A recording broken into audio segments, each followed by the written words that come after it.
King Carol's embarrassing abdication following the loss of a third of Romania's territory left the throne to his son, Michael, a 19-year-old with a penchant for fast cars and airplanes.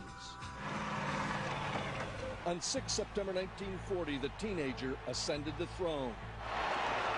Your Majesty, would you give us the connection between your family and that of the royal family in England? My grandmother.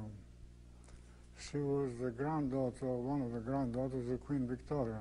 In a bizarre twist, Michael had been king once before when he was 6. His father had renounced the throne and fled the country with his mistress, Elena Lupescu. His parents' bitter divorce resulted in the 8-year exile of Michael's mother, Queen Helen. As far as running the state and the political system and all that, I was never taught anything. But officially the head of state. Yes, that yes. And so it's a dictatorship under Antonescu. Would he have to come to you to get your signature or your approval for any of the measures that he took? No, not at all. Antonescu considered me as a child. There's nothing to play with. Young King Michael comes to the throne. Yes. What power does he really have? Very little. Antonescu exercises real power. He was certain also that he could control this young teenager. He called himself, the Romanian word is conducător, which means the leader. In other words, like Hitler's Führer. One of the first things Antonescu did was to bring back Michael's mother, Queen Helen, for whom he had great respect.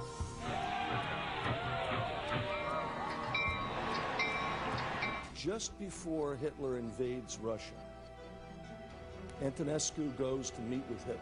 Did Antonescu know about Barbarossa, Hitler's plan to invade the Soviet Union?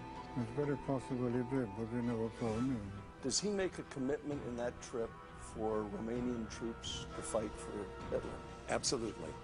And there was also an agreement that the Germans could send in military advisors to train the Romanian army.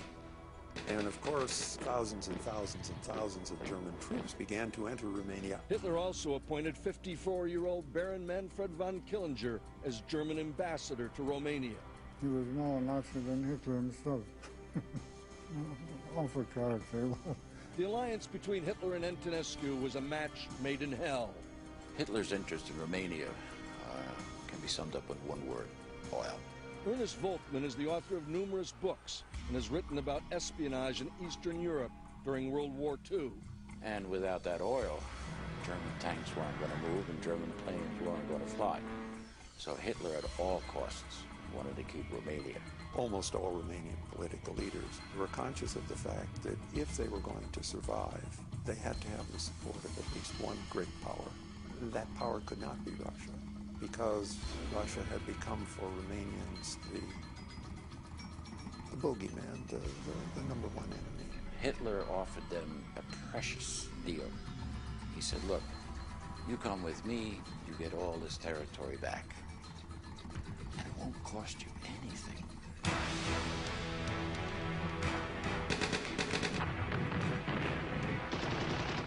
June 1941, Hitler unleashed 3 million Wehrmacht troops into Russia.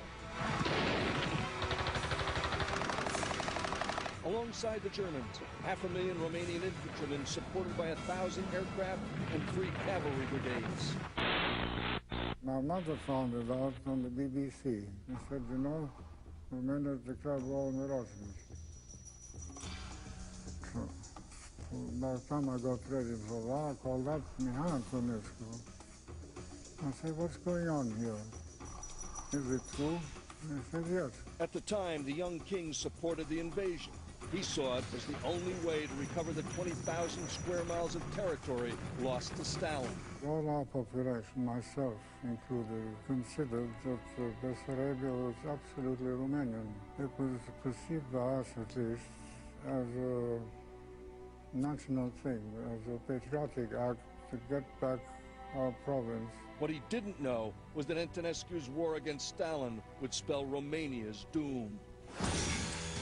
In Washington, an apprehensive President Roosevelt followed the escalating war in Europe. Then suddenly, America was at war. Meet the crew of B-24 Liberator Destiny Dead, next on War Stories. By August 1941, Romanian territory lost to Stalin had been recovered. 20-year-old King Michael visited his troops and believed they'd be coming home soon. But behind the king's back, Antonescu promised Hitler he'd stand by him throughout the war. And then the decision is made to send Romanian troops all the way into Russia. That was Antonescu, purely him. So I did put my foot down. I said, not so. We have no business being in this place anyhow. Antonescu ignored the king and sent more soldiers into the maw, all the way to Stalingrad. Over the next 3 years, some 70,000 young Romanians would die and 500,000 would be wounded or captured. The young monarch sent a veiled plea for help to Roosevelt and British Prime Minister Winston Churchill. Is a New Year's Day address that you give in 1943. It kind of starts the movement against Antonescu. Yes, I don't remember the text exactly, but it had something to do about hoping for peace.